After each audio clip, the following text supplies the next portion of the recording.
After Lord Baden-Powell published Scouting for Boys in 1908, Scouting flourished throughout Great Britain and Ireland. Groups of boys formed little gangs and called them patrols. In some groups they included boating in their activities. From this early development came the first recognisable Sea Scouts in 1910. Sea Scouting established quickly in Dublin, but official recognition of a local association was not until 1912.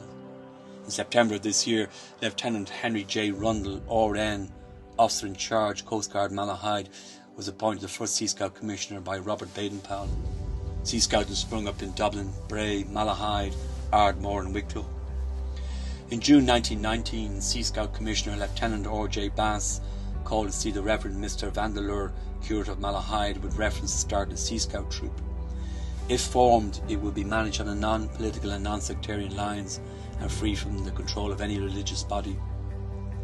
Sea Scouting in Malahide was officially registered at the Boy Scout Association, incorporated by Royal Charter, Imperial Headquarters, London. They were known as the Fourth Port of Dublin Sea Scouts Local Association and would have met at various locations, including the rear of St. James's Terrace. A fire was often lit at the meeting place to keep warm. Obtaining the Coast Guard cutter at the cost of £16, the boys took boating instructions, boxing classes and played football. They recorded a victory over the First Port of Dublin Sea Scouts in Ringsend. Mr. McKelvey Foster, an employee of the Great Northern Railway in Malahide, was appointed the first Scout Master. 18 boys were registered. However, not long after establishing, a local boy of 16 years old, P.L. Dermot Dickey, took on the leadership at a very young age. In 1920, General Sir John Carter, a local resident, funded the sending of boys to Headquarters Jamboree in Olympia Hall, Kensington, London, at the cost of £10.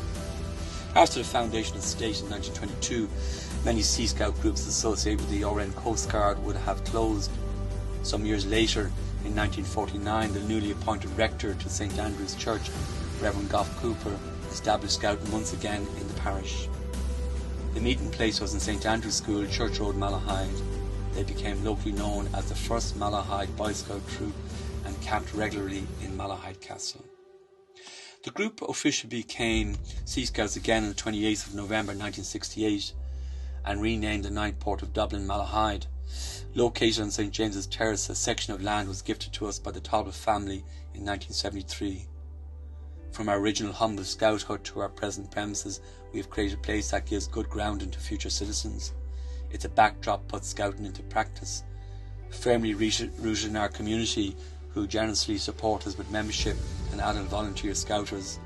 We encourage team builders, team leaders and future mariners.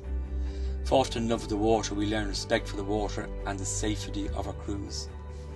Using teams and stories to fuel the young person's imaginations, notions that stimulate the imagination, we commit to a set of values and code of living set in the Scouting Promise and Law.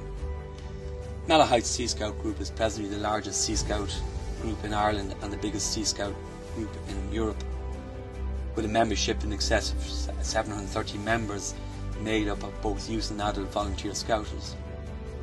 Since its beginnings, approximately 9,500 young people have passed through its doors, catering in 3 distinctive programme sections with an age range from 6 to 26 years.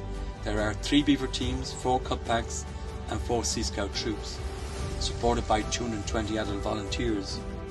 Scouts can be seen boating and kayaking 5 evenings during the week and all weekend during the boating season in May to September. In this year of 2019, celebrating the Centenary of Scouting in Malahide, part of our very active celebrations held special events including group photo and a camp up in Malahide Castle in attendance in excess of 500 members. This Scout group is proud to serve and play an integral role in our community for the past 100 years. We are very grateful for the support extended to us over the years by all the families, friends, supporters and adult volunteers.